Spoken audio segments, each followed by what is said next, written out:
Greetings, ladies and gentlemen, boys and girls, and in this video I'm going to talk about therapeutic potential of biological regenerative medicine in reversal of immune senescence.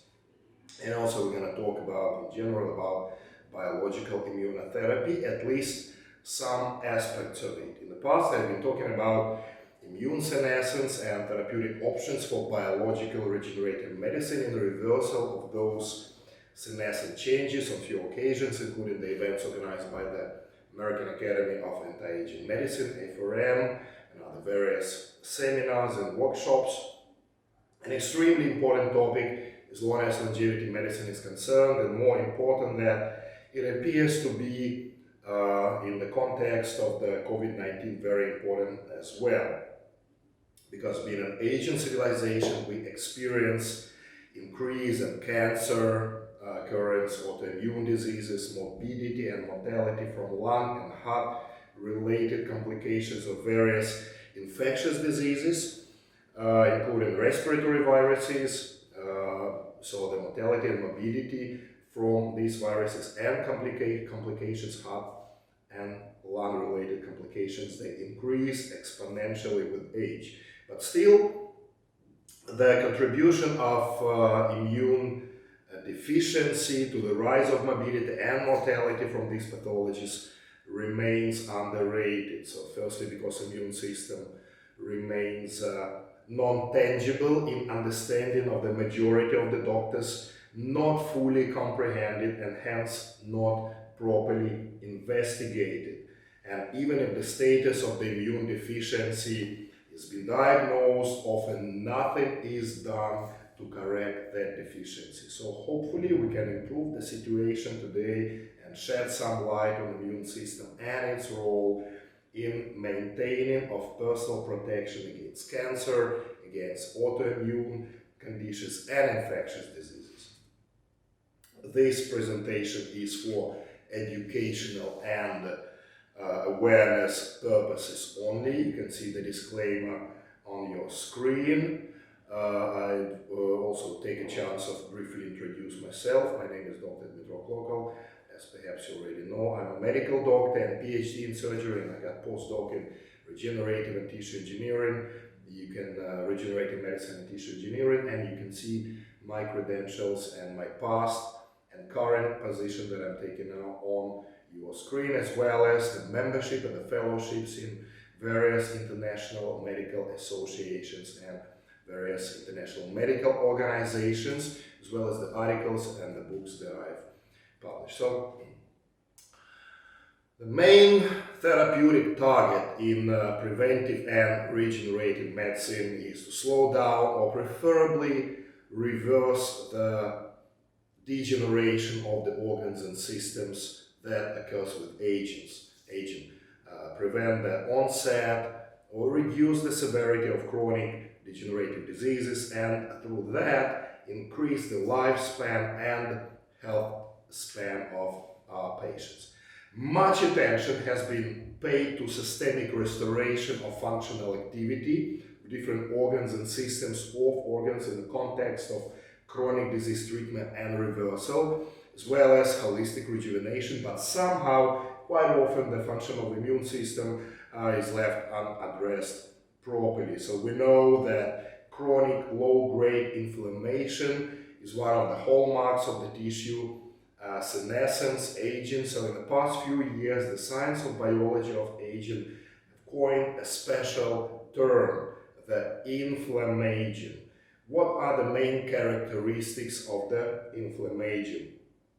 In a nutshell, it can be broken down into two biological phenomena, such as elevated cytokine levels and impaired inflammatory responses.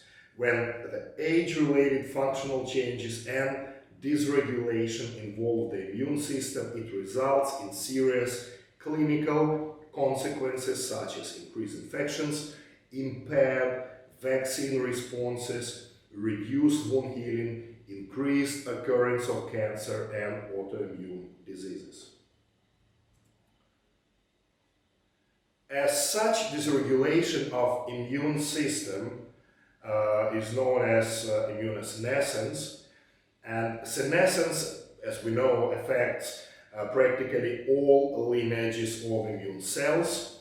As the result of such changes, there is an increased susceptibility of the individual to infections, some banal infections like flu, cytomegalovirus, shingles, varicella zoster, streptococcus pneumonia, and so on and so forth.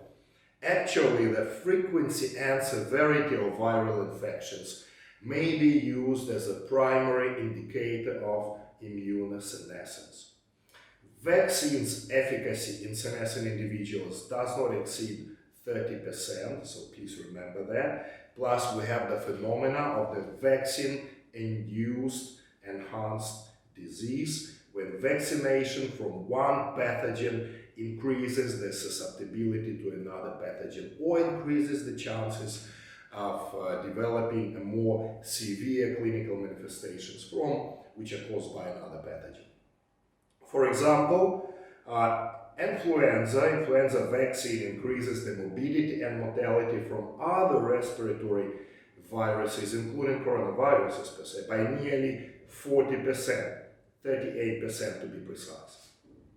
At the same time, immunosenescence shares many similarities and associations with obesity, diabetes, and other systemic disorders such as cardiovascular diseases or neurodegenerative diseases. So, what factors contribute to development of immune senescence? There are two types of factors. The changes occurring in the cell itself during the stages of cell proliferation and differentiation of immune cells, intrinsic factors. As a result, we see accumulation of late-stage CD8 plus memory T cells, accumulation of cells with extended phenotypes including CD27, 28, CD57, KLRG1, and other which have short telomeres. These cells do not proliferate well. They have mostly lost their proliferation potential as the telomeres have reached the Hayflick limit. There are diagnostic tests used in anti-aging and longevity medicine that investigate the telomeres length in immune cells. These tests are based on association between telomere length in immune cells with health and lifespan. Next, aged immune B cells show reduced differentiation and proliferation potential, exhibit senescent phenotype, and produce higher pro-inflammatory cytokines. It was observed that such condition is associated with increased occurrence of multiple myeloma, for instance. As for the environmental factors or the extrinsic factors, those are mostly due to tissue degeneration in the lymphoid organs plus pro-inflammatory environment inside the lymphoid organs. As a result, aged bone marrow has an increased production of pro-leukemic cells. Aged bone marrow stroma reduces the recombinant activity in the B progenitor cells, which leads to the inability of the cells to undergo gene rearrangement. It is also known that increased amount of adipocytes in bone marrow has a negative impact on the B cell formation. Changes concerning macrophages include altered maturation differentiation of the macrophages, loss of phagocytic activity, reduced interleukin-1, and reduced chemokines production. Neutrophils exhibit their reduced activity in such way by reduction of phagocytosis and reduction of clearance of pathogens, by altered chemotaxis, by poor antigen presentation capacity, and by increased free radical production and apoptosis of immune cells. There is an option that it happens due to alterations in key pathogen receptors, so-called the toll-like receptors, especially the TLR1. Hence, there are some novice therapeutic strategies for treatment which target TLR, toll-like receptors. Similar changes, or almost the same changes, affect monocytes and dendritic cells, which are the crucial antigen-presenting cells. NK cells, natural killer cells, are affected as well. Natural killers gradually lose their cytolytic function. The highly differentiated memory T cells accumulate in aged humans, probably as a consequence of the lifelong infections and interactions and encounters with various antigens that the body is going through, the organism is going through, with a shrinkage of the repertoire diversity of the naive T cells. T cells undergo the decline in the amount of the CD4 memory T cells, and there is a decline in the cytolytic properties of the CD8 plus cells. In aging B cells, there is a decrease in class switch recombination, CSR, the process that generates protective antibodies and memory B cells. It is important to stress that these alterations are observed at the level of the hematopoietic stem cells and immune progenitor cells. Those who saw my lecture about the molecular and biochemical pathways of aging, in which I elaborated the so-called 7 pillars of aging, we notice that the same phenomena happens concerning the immune system. It's reduced autophagy, impaired proteostasis, accumulation of the reactive oxygen species, and impaired protection against oxidative stress.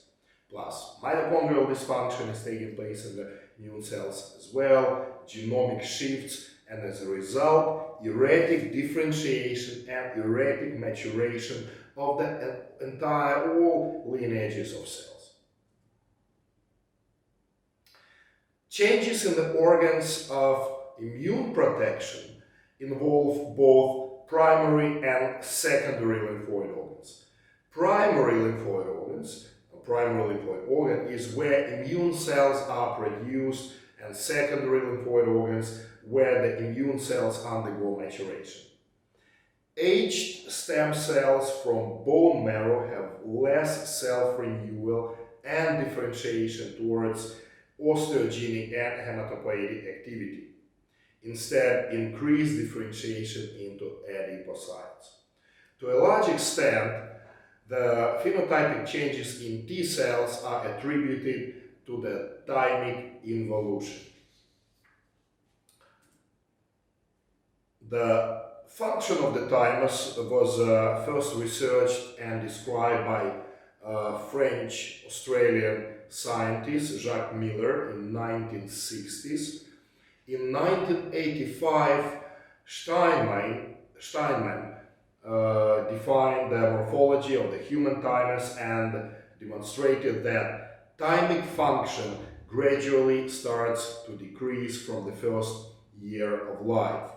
Crucial to this observation was the appreciation of dual components of human thymus: the true thymic epithelial space, TES, thymic epithelial space, in which thymopoiesis occurs, and non-epithelial, non-thymopoietic perivascular space, PVS.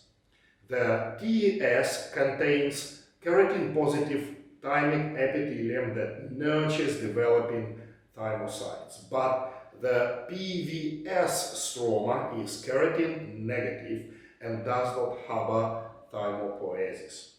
So TES function is directly involved in thymopoiesis and PVS function is a transit pathway for progenitor cells to migrate into the thymus and for mature T cells to emigrate from the thymus.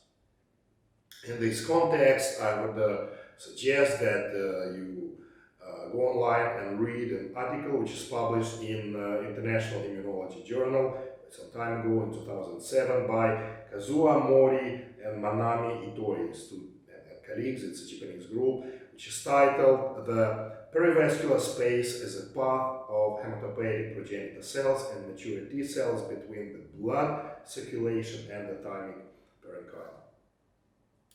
Steinman and his colleagues also showed that lymphoid component within the TES begin to involute shortly after birth and decreases at a rate of approximately 3% per year through the middle age, about 35 to 45 years of age, and after that it continues to decrease at a rate of 1% per year throughout the rest of the life.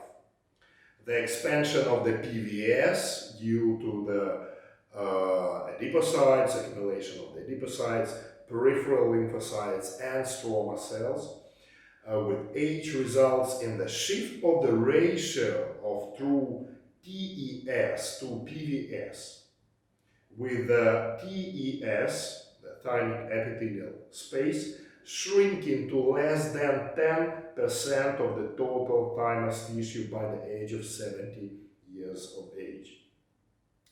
The thymic microenvironment undergoes age-related changes, including alterations of TES cortical and medullary markers, changes in the TES gene expression profile, decline in the production of the thymopoietic cytokine interleukin-7, which is a crucial catalyst for the maturation of the immune cells, the disruption of the structural organization and integrity of the entire thymic niche. The progressive loss of the thymic tissue results in a decreased output of naive T cells to the secondary lymphoid organs. Apart from intrinsic aging factors, there are many other factors which influence thymus, such as sex steroid hormones being linked to the thymus degeneration and regeneration, hormone replacement therapy, hormone stimulation therapy, either with sex hormones and or with human recombinant growth hormone, promotes thymic reconstitution. Such conditions as zinc deficiency, malnutrition, duration of excessive breastfeeding, and also others have a very strong correlation between with the thymic size and function of the thymus. Certain genetic disorders such as the DiGeorge syndrome or the Down syndrome are also associated with thymic malfunction. Similarly to other systems of aging organisms, the immune stromal tissue also obtains the senescent associated secretory phenotype. Changes in the secondary lymphoid organs include altered hematopoiesis, reduced lymphatic flow, and disrupted secondary lymphoid organization. These three phenomena consequentially alter the antigen transportation and presentation to the immune T cells. Now let us look at the possible therapeutic options to correct some of these pathological changes. Granulocyte colony stimulating factor. It is a protein growth factor that stimulates production of neutrophils in the bone marrow. Conventionally, it is used to boost low neutrophil counts in order to reduce the risk of the infections in patients undergoing chemotherapy. It increases the migration of blood-forming stem cells from the bone marrow into the blood circulation. Granulocyte colony-stimulating factor resulted in improvement of their function and mobility and an increase in the number of viable neutrophils. The therapeutic horizons of granulocyte colony-stimulating factor are getting broader now, including use for the general anti-aging, as well as the treatment of the ALS, cancer, myelodysplastic syndrome, anemia, and so on and so forth. And there is also data that shows granulocyte colony-stimulating factor being quite a promising agent in treatment of the ITP as well. Another interesting and promising topic of biological medicine are growth factors. Growth factors are essential for the differentiation of all progenitor hematopoietic cells. Some growth factors are specific to one type of the progenitor cells, while others are pleiotropic and affect many types of progenitors. As a therapeutic agent in European wellness practice, we use nanopeptides derived from bone marrow or other lymphoid organs, containing the entire range of natural occurring growth factors necessary for the normal development of immune cell lineages. There is a potential role of growth factors to decrease myelosuppression secondary to chemotherapy and or radiation therapy. It appears likely that growth factors may allow for higher doses in situations which involve either major toxicity or the bone marrow suppression as a result of the chemoradiotherapy.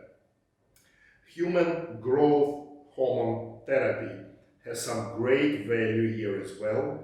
Many in vitro and animal studies demonstrate an important role of human growth factor in immunoregulation.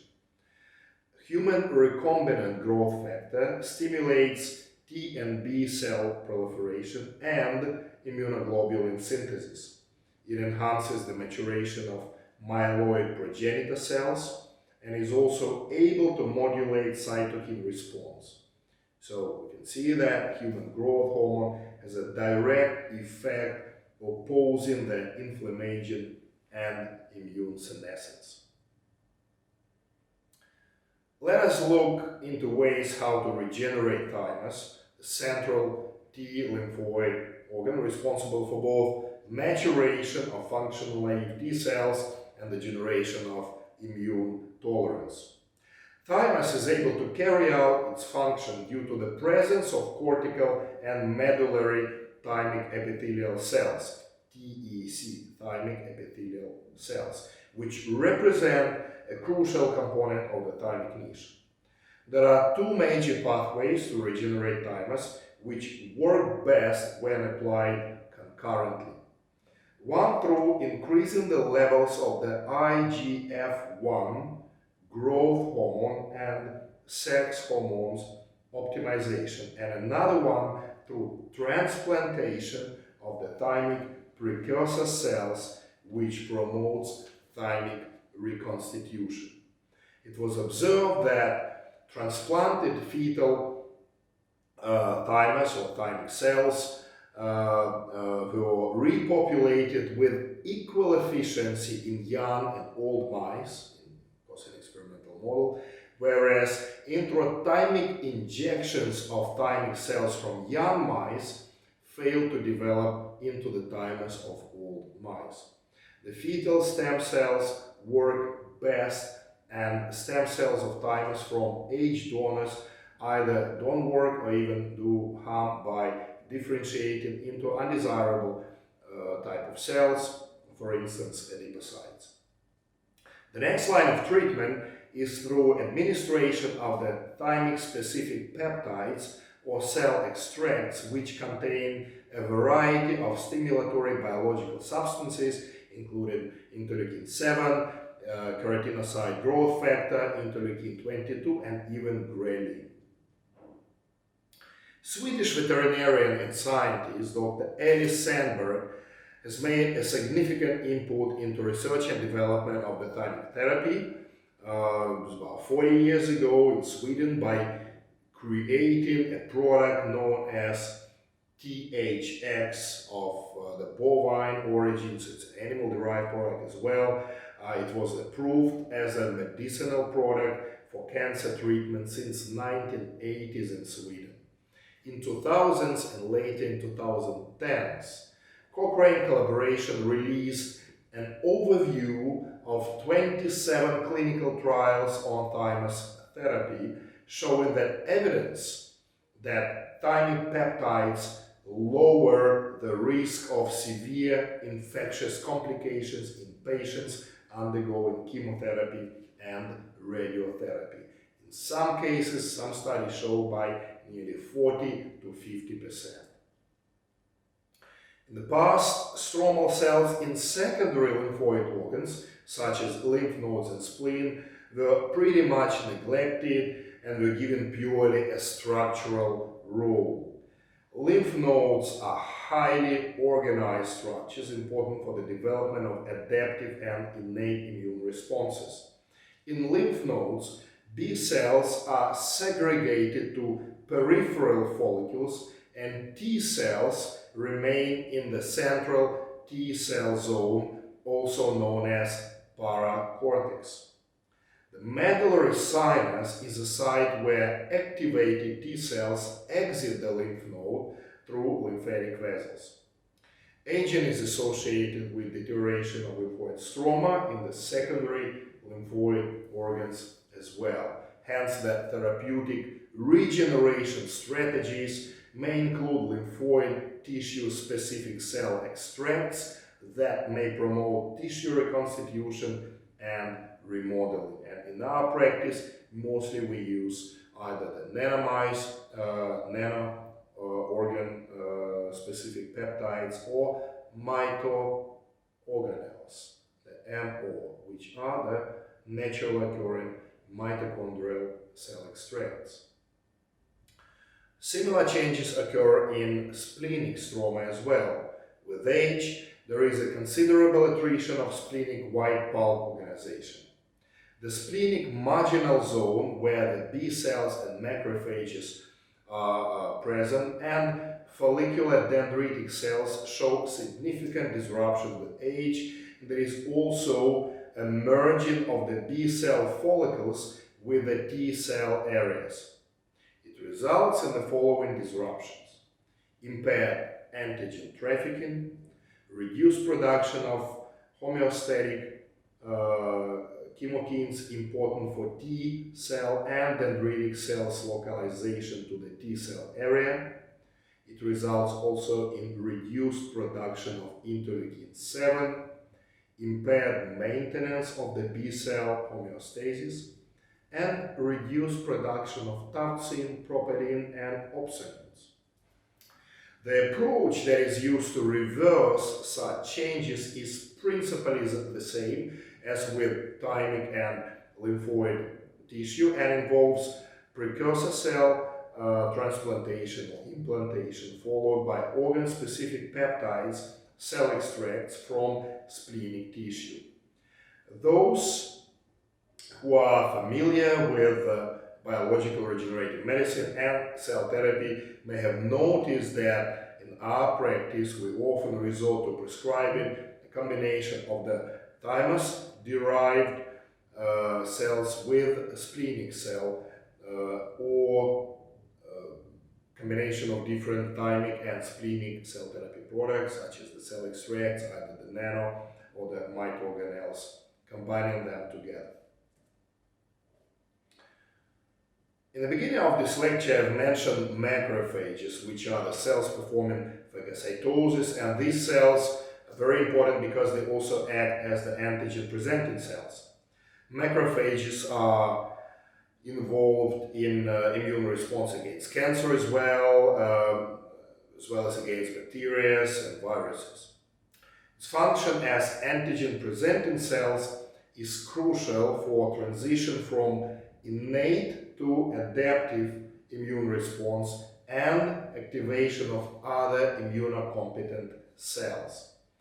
In 1990s, a group of Japanese researchers discovered the macrophage activating factor, which increases the phagocytic activity of macrophages, enhances significantly its anti-cancer and anti-neoangiogenesis effects. This essentially naturally occurring molecule has been made available as a therapeutic product known as the Gc-MAF, a vitamin D3 dependent precursor of the biologically active form of the macrophage activating factor. Its mechanism of action is linked to the Nagalase, alpha-N-acetyl-galactaminidase. It's an enzyme, access of which is produced by some cancer cells and microorganisms. Nagalase acts as inactivator of the naturally occurring macrophage activating factor. And you can see one of the original papers about the effects of the Gc-MAF and its correlation, its effect on the level of the alpha-N-acetyl-galactaminidase, also known as the Nagalase, in patients with various forms of advanced cancer.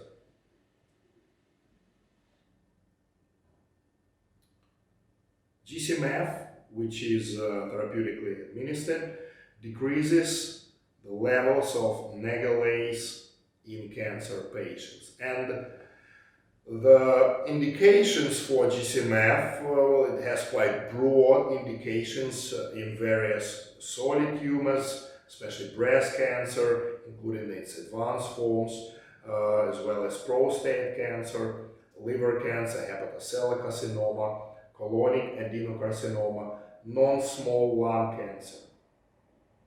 It is also widely used in primary and secondary immunodeficiencies, in chronic fatigue syndrome, in frequently ill patients, and as a complementary treatment for various chronic infections. These micrographs that you see on your screen illustrate the effect of the Gc-MAF on the tumor load in the experimental model of breast cancer. You can see the comparison of the non-treated tumor, picture E, and treated tumor, picture F, on the slide F. You can see a difference in the size of the tumor, and these little dots here are to identify and mark blood vessels that feed this tumor, and you can see that the amount of the blood vessels feeding the tumor in a treated case are much less than in non-treated, in a control case, as well as the size of the tumor is almost twice smaller, double less than half of the control group. Also, these microphotographs are demonstrating the effect of the Gc-MAF on the tumor load in the experimental model of the hepatocellular carcinoma. A human tumor was transplanted into the lab animal, a placebo-controlled study. It shows significant reduction of tumor load in the main treatment group. And please note that this particular specimen, the histopathological examination of this specimen on the left down here shows no malignant cells, only fibrosis. Another very interesting and promising therapeutic agent known as transfectors. It's an incredible, fascinating immunotherapeutic agent which is widely used in holistic practice of biological regenerative medicine. Transfer factors were discovered in late 1960s by American immunologist Dr. Henry Sherwood Lawrence. Transfer factors essentially are the subcellular factors of immunological memory. They carry features of both immunoglobulins and interferons and interleukins. Transfer factors stimulate immune response mediated by cytokines. They stimulate the proliferation of hematopoietic progenitor cells in bone marrow. They potentiate hematopoiesis stimulating effects of the granulocyte colony stimulating factor in vitro and improve the treatment outcomes after hematopoietic radiation. Direct administration of transfer factors into the tumor reduces tumor size, reduces tumor load, and increases CD2+, CD4, CD8, and NK cell counts in glioblastoma multiform experimental model. Transfer factors represent an attractive way to complement chemotherapy. It enhances immune system post-chemotherapy as well. Transfer factors have a dose-dependent dual mechanism of action. It initially acts as an immunostimulating agent via the upregulating the activity of NK cells. Hence, the application in acute infections like influenza, MERS coronavirus, and immune cancers. When administered for a prolonged duration, we're talking about at least 4 to 6 months, and sometimes more than that, it has a slightly different effect, an immunomodulatory effect. Thus, it is also used in long-term management of autoimmune diseases, SLE, and eczema. It's a very well-researched topic, it's well published, however, mostly used and known either in continental Europe or in USA and less known in Commonwealth countries and Asia. But there's plenty of publications and even books on this topic. STF or super transfer factors, or as they are also known as dialysyl or the dialysates or dialysyl leukocyte extracts, in cancer treatment are used concurrently with chemotherapy and are shown to enhance the efficacy of chemo and reduce its negative side effects. And you can see that this measure was reduced by 30% in the control group during chemotherapy as compared to before chemotherapy. And that is just by addition of the dialysyl leukocyte extracts, also known as super transfer factors. Well, this lecture would have been incomplete if we didn't touch the burning, palpitating topic of the year, COVID-19. So I have the entire workshop dedicated to the COVID-19. I even made a video which is uploaded on the YouTube channel, which is subsequently banned and removed by the YouTube, but well, it's a different story. And in my workshop, I dissect in details the coronaviruses and show that the dysregulation in the innate immunity plus impaired transit from the innate immune response to the adaptive immunity are the main crucial points of the entire disease. And a lot here is of course related to the cytokine storm, but prior the cytokine storm onset, the actual trigger of the disease, of the whole cascade of these pathological changes that end up with the cytokine storm, it all boils down to the dysregulation of the different types of the interferon. Once virus has evaded successfully the immune response and sufficiently replicated, it causes coagulation abnormalities, especially the microthrombosis. And of course, the worsening of the generalized inflammatory response in COVID-19 patients and all the pro-inflammatory reactions. To recap and summarize all this information, I'd like to present to you the actual protocol of immunotherapy, the complementary immunotherapy that I have developed over the years, and this protocol was successfully implemented in European Wellness Network. This protocol consists of the Gc-MAF forte, which is administered from half to 1 vial once in a week subcutaneously, and the duration is for different purposes may differ from at least 10 weeks to 14 and even 16 weeks.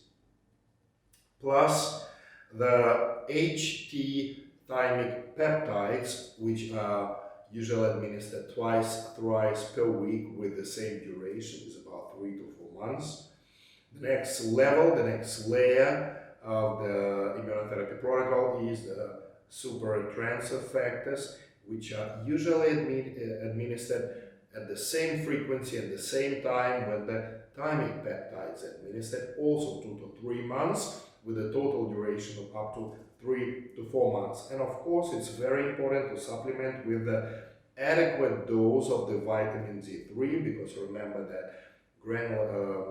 Gc-MAF is a vitamin D3 bound protein, so you can use either vitamin D3 or the latest formula, Immunovit, also known as Gc-MAF Essential. It's a combination of the therapeutically relevant adequate dose of the vitamin D3 together with vitamin K2. So Gc-MAF Essential is a combination of activated 7-dehydrocholesterol and menaquinone 7. So for optimal effects and to optimize the work of the Gc-MAF in the patient.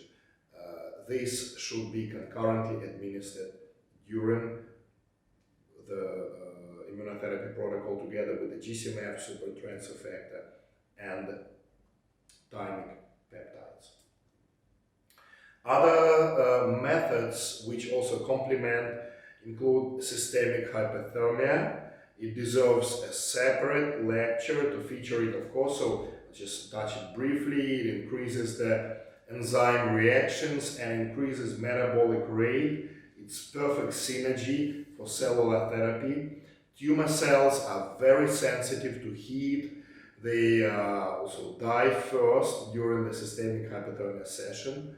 Also, hyperthermia produces a range of metabolites causing damaging effects to tumor cells. Increase in adrenocorticotropic hormone, ACTH, level accompanied by increased levels of circulating endorphins, elevation in the plasma concentration of the catecholamines and growth hormone. This explains the sense of well-being felt by many patients after systemic hyperthermia treatment session, which is almost nearly instantly, or in some cases just the next day, patients experience that really dramatically improved general status of well-being, and so on and so forth.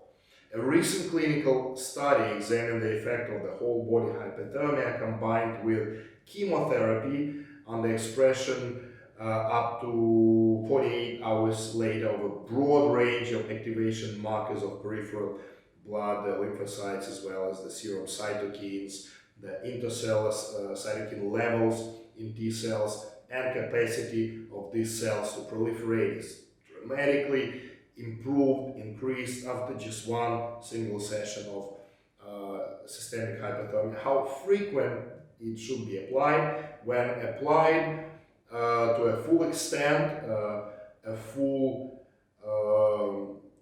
strength of or the dose of the systemic hyperthermia, that can go sometimes up to 3 hours, 4, even 5 hours.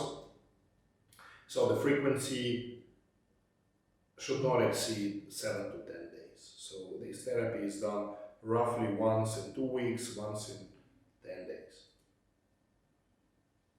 We have multiple publications, our own publications, whether it's single case reports or the case series or conceptual or review articles on the complementary immunotherapy protocols, about active specific immunotherapy, which is a topic for another lecture. So like this article in Journal of Cancer Science and Therapy, active specific immunotherapy, SI in cancer treatment, 5 cases report, or the use of the combination of active specific immunotherapy with Gc-MAF forte in treatment of the colorectal cancer.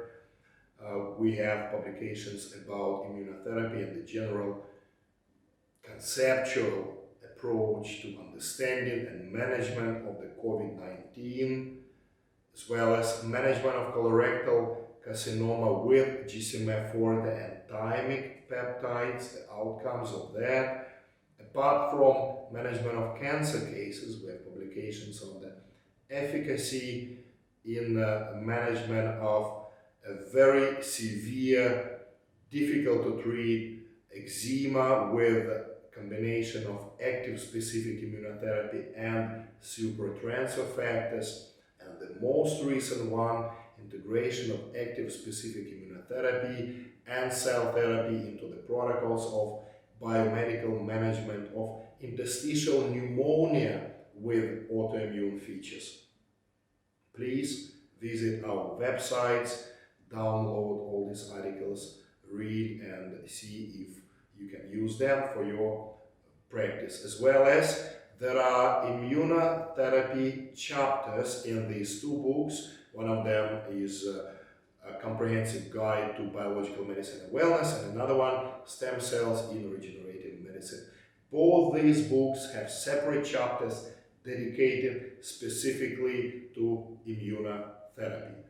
For more information, please visit our websites on the europeanwellness.com, the websites from our industry partner, the lab, which researches and develops products for cell therapy, specifically precursor stem cells, FCTI, as well as if you want to find out more about our educational programs in the International University of Bioregenerative Sciences, iubrs.com, and as well as about other events, upcoming events from European Wellness Academy, please visit these websites. Visit our social media in Facebook, Instagram, YouTube to stay updated all the time. Thank you very much for your attention, ladies and gentlemen, and I will see you during the Q&A session. Stay healthy, be alive, and have fun. It was me, Dr. Dmitro Klokal. Thank you, and see you soon.